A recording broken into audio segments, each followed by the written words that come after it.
we have pretty big objective. Actually, this last Spider-Man game is the biggest game we've ever done at Beenox in terms of resource, time, whatever, how much you want to count this.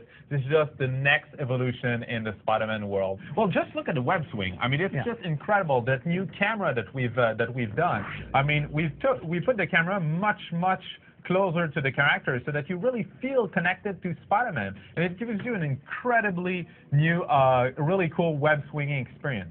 The combat is also one of the things that we've completely redesigned. So it is now much more fluid as you move from one enemy to the next. You can use your web shoot to immobilize people, and you can get all sort of crazy things with them. So this is something that's really new for the Spider-Man license. Obviously, we talked about characters briefly, but what characters can we expect? What are you talking about here at E3 2012?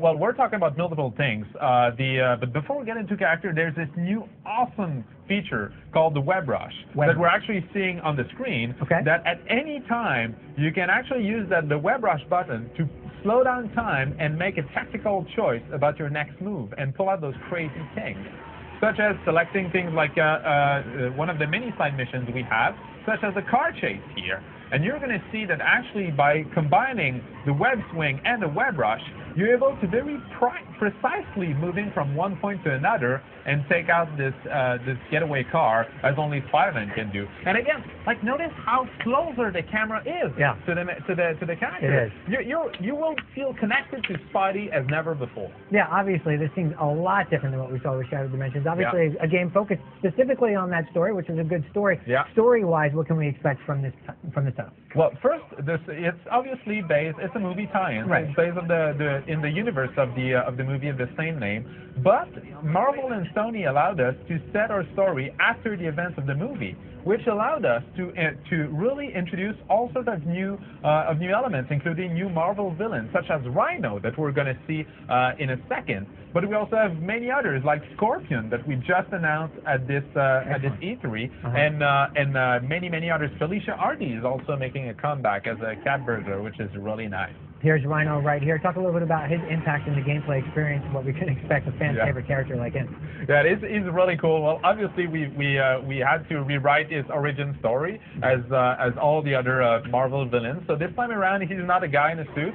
He is actually a rhino that has been merged with human DNA, and that has created this incredible brute force character, and that you're gonna have to obviously dodge and everything, and squeeze in this case in a SWAT truck, and then use your web rush in order to take him down. Right. Obviously, last year's game generated a lot of fan reaction, as always Spider-Man games will always do. Yeah. Was it what you heard from fans that made you apply different changes, these drastic changes to gameplay, or was it something on the radar to always do to make it more in sync with the film, or what were the creative objectives there? Well, there's two things. First, there was this we really wanted at Beenox to provide you something completely fresh.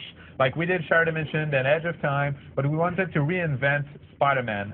So that's the first thing. Second thing is that every fan out there was telling us, you guys did a great job with Shattered Dimensions, now where's the open world? Where's the free roaming element? How can I have this ultimate playground that Spider-Man, that is Spider-Man? So that's why we developed Manhattan, but we did not do any Manhattan. It's actually a new and evolved Manhattan. It changed as the story changed.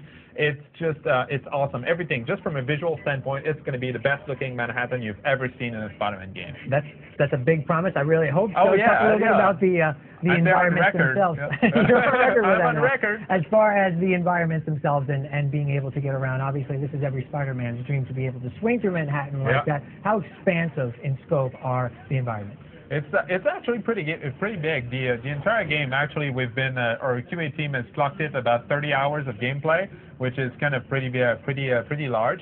But we also have, on top of Manhattan, we're featuring a lot of indoor levels that are really cool and are crafted really tightly around the story. We feel that sometimes we need that, and to really tell the best story ever. Oh, look at that. That's just awesome. That's one of the many hunter robots that actually Oscorp sent after the cross species, like Rhino. But you are a cross species as well, so of course you have to be shot by this hunter robot. And that's just one of the smaller one. Actually, there's huge hunter robots that get out in the middle of Manhattan that you're going to fight, and all sort of crazy stuff. So a much more action-packed sequence. I mean, they've been action-packed, but this is the pinnacle of action for Spider-Man. Oh yeah, and much more cinematic as well. I mean, pretty much like most of the sequences that we have in the game have been mocapped and studio and everything. We've thrown everything to make it like give the Spider-Man the ultimate game that he deserves. I mean, he's one of the most loved superheroes out there, and it's just we needed to give him that game, and that's incredible.